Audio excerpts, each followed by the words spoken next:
وہ آج بھی اگر چاہتا تو بیٹھ کے جیسے باقی لوگوں نے کہیں نہ کہیں ڈیل کر کے کوئی باہر چلا گیا, کوئی ادھر ہو گیا, وہ گیا, وہ بھی کر سکتا تھا. اس نے نہیں کیا, اس نے نہیں کیا. اور یہی وجہ ہے کہ آپ سب لوگ اس کے نام پہ تالی بھی بجاتے ہو, اس کے نام پہ نکل کے ووٹ بھی دیتے ہو. یہ بھی نہیں دیکھتے ہو کہ آگے ہمایوں بیٹھا ہوا ہے, آگے شاید خاقان عباسی ہے, یا آگے آپ میں سے کوئی ایک شخص ہے جو کہ چلتا پھرتا ایک کھمبا ہے, لیکن آپ لوگوں نے ووٹ دیا.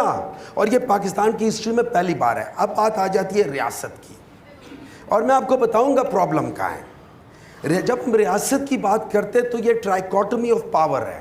اس میں پارلیمان ہے, اس میں ہماری جوڈیشری ہے, اور اس میں ہماری ایگزیکٹو ہے. Executive does not mean institutions like arm forces, institutions like other things. Executive means جو گورنمنٹ ہے, جو پرائم منسٹر ہے, اس کی کیبنٹ ہے, دیٹ جو کہتے ہیں نا ریفلیکٹ کرتی ہے ایگزیکٹو کو.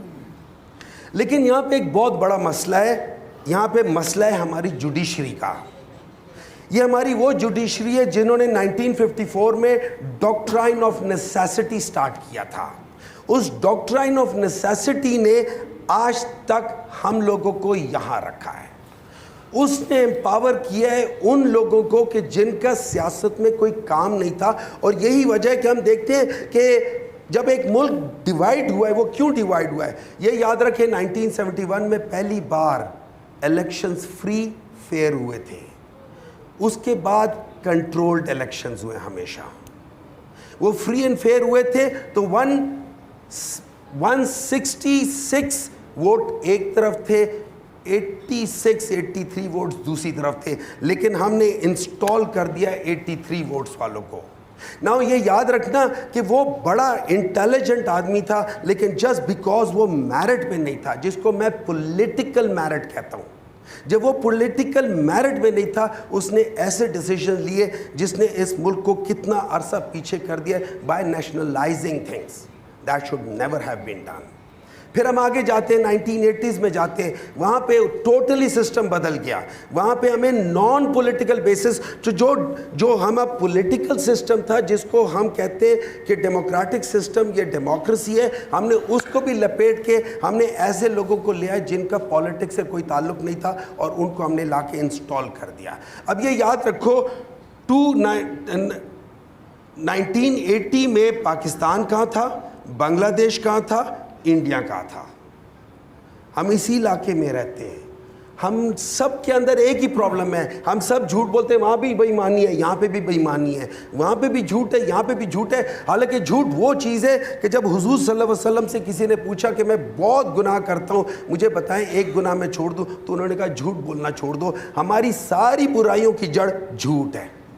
اور ہم لوگ یہاں پارلیمان میں بھی جھوٹ بولتے ہیں, ہم لوگ ٹی وی پہ جھوٹ بولتے ہیں, ہم لوگ ایک دوسرے کے ساتھ جھوٹ بولتے ہیں.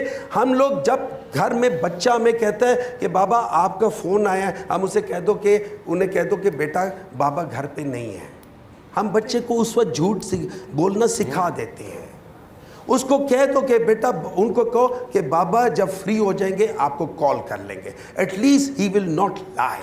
سو that is where we need to change. یعنی وہ اخلاقی پرابلمز اوبویسلی وہ چل رہے ہیں, اور جو پوری سوسائٹی کے اندر آپ نے نشاندہی کی ہے کہ نظر آ رہے ہیں.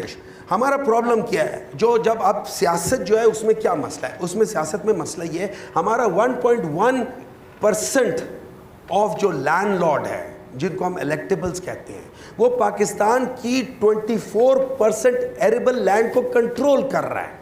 اور یہ وہ لینڈ ریفارمز ہیں جو آج تک انکنکلوسیو ہیں.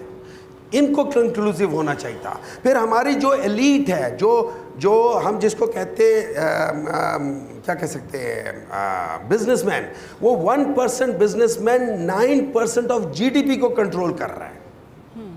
ٹھیک ہے.